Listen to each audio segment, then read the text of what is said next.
care of the horses. She'd feed them, Yep. pet them. Oh, how are you this morning? Oh, my cutie.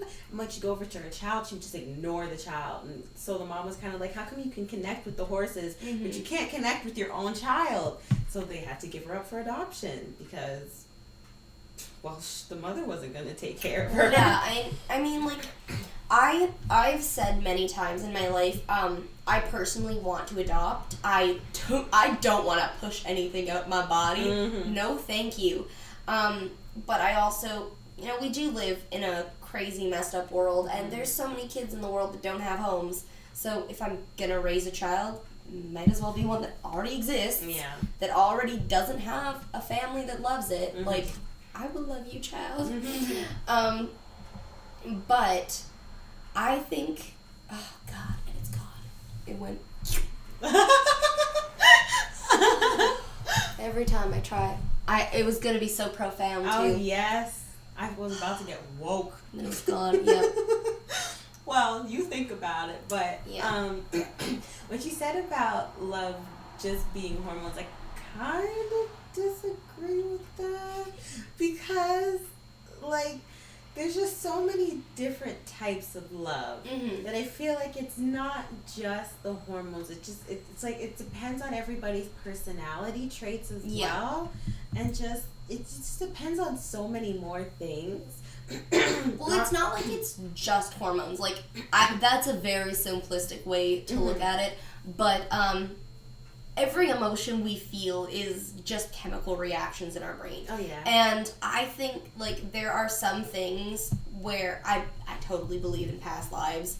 And with that kind of situation, I think that there are some bonds that are tethered to your soul that you just cannot break. Mm-hmm. And that is completely outside of your brain because that was there before your brain even formed inside of your mama's belly. Mm-hmm. Like, there are certain things in the universe that you cannot fight no matter how hard you try, and it's just gonna happen. And then there's the things in life where it's like, oh, that guy looks cute, and then you're infatuated for 3 months because your brain is like, chemicals, I want his babies, but your real brain is like, I don't want babies. So then you're like, oh, he's not as cute as I thought he was, and then the infatuation fades, and it's gone.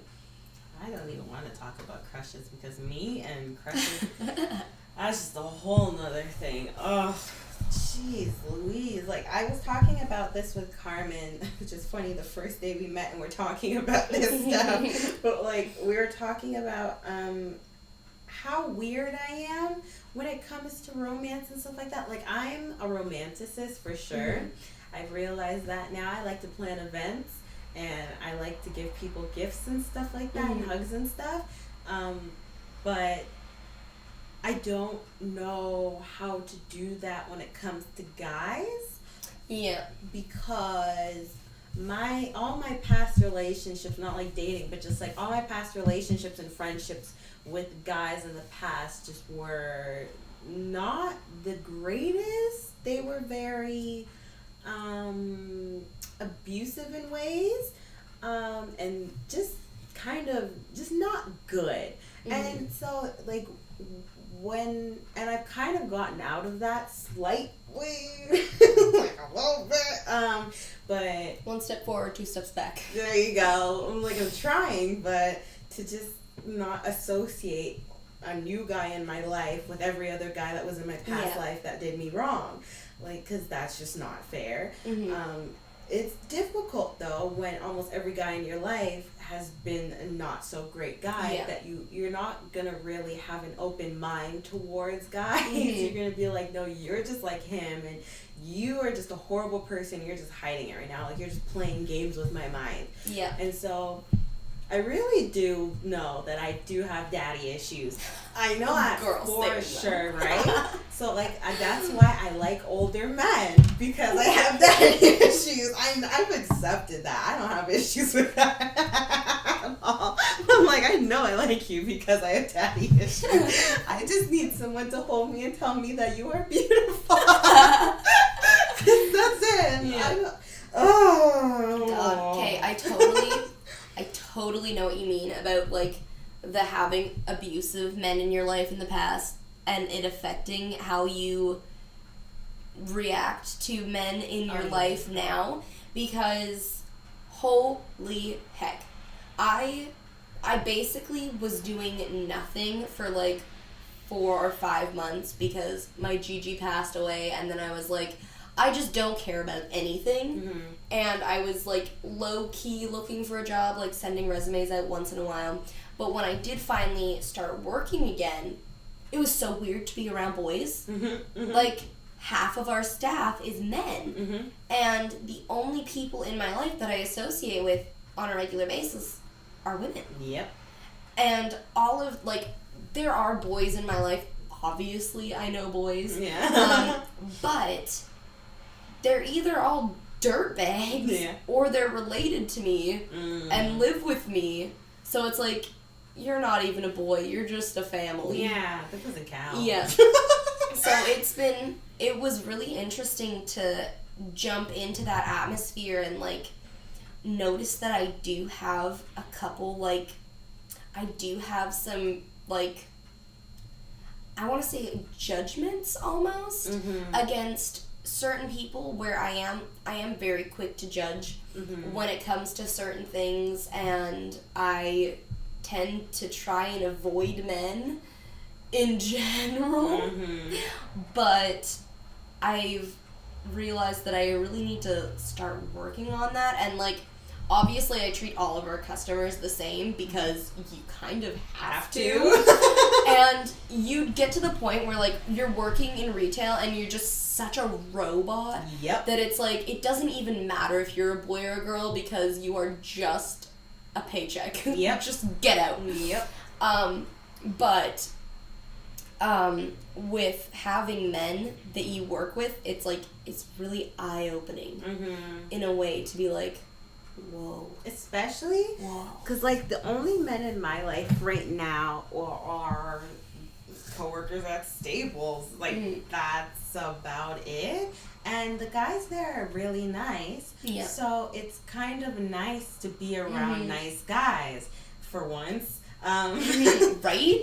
Like, our coworkers weird. are so great, and it's like, why can't I know men like this in my day-to-day life? Exactly. But the thing is that I always think of, I don't know if I should say this, but it's like, how are you at work versus how are you at home? Like, do you really even know how great these guys are? Or is everyone nice because we're at work? And that's the thing, is that then you start second guessing, like, you start judging again. Like, you're just putting up a front now. Or you're playing with my mind, and it's just a stupid cycle of just, you can't trust anyone. And I hate having that feeling that I can't trust you, and I can't trust you, and I can't have any friends, I can't trust anybody. I don't want to live like that, but it's difficult when everyone's really fake nowadays. True.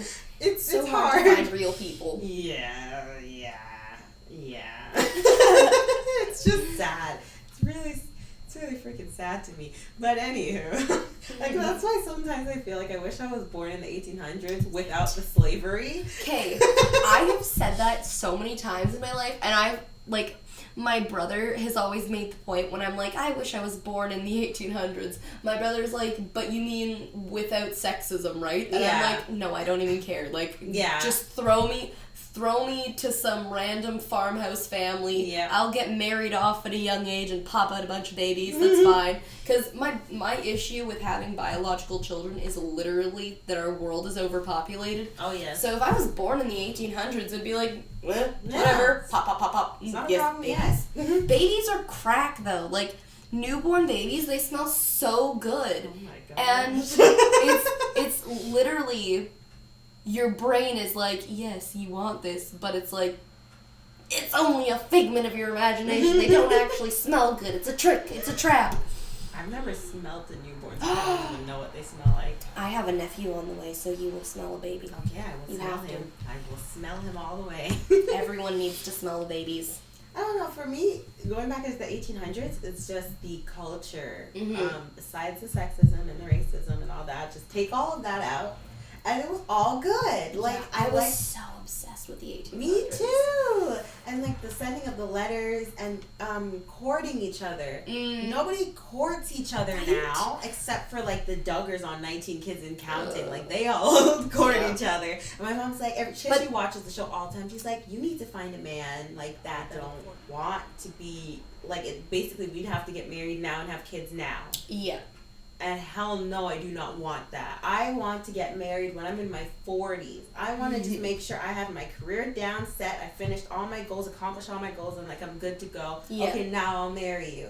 Like, of course, I'd love to be in a relationship until then, but I don't want to be married. Yeah. Because I'm still way too freaking young.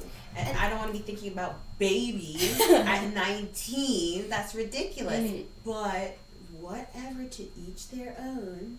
That's all I'll say. Okay, I will make one comment just in defense of all of the people out there that are like, yes, I want to get pregnant at that age.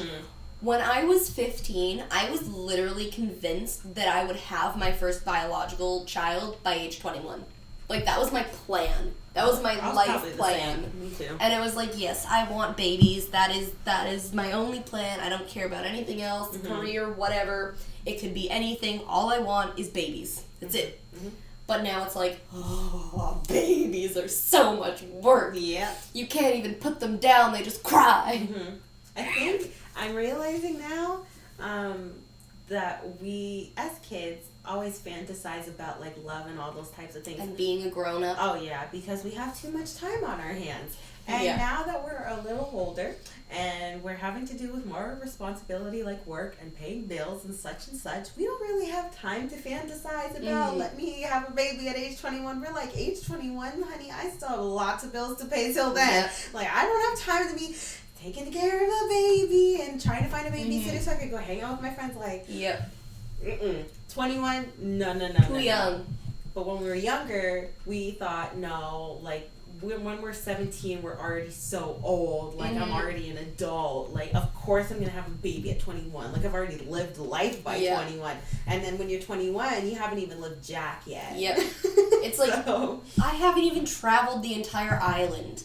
Like, I've lived here my entire life, and I don't even know. I don't even know what the island looks like. Right. And I've lived here my whole life. And it's like, I know I can admit to myself that a lot of my, like, wants for having kids young when I was younger was very hand in hand with the fact that I basically was a single parent to my brother when I was 8 years old because my parents had split custody and my dad did not have any interest in raising us or dealing with us. So I was the mom. I did everything. I cooked, I cleaned, I did everything, and I was 8 years old. And because of that, I was like, oh, well, I can have kids. I can do that. I can handle that. It's fine. But the older I get, it's like, screw kids.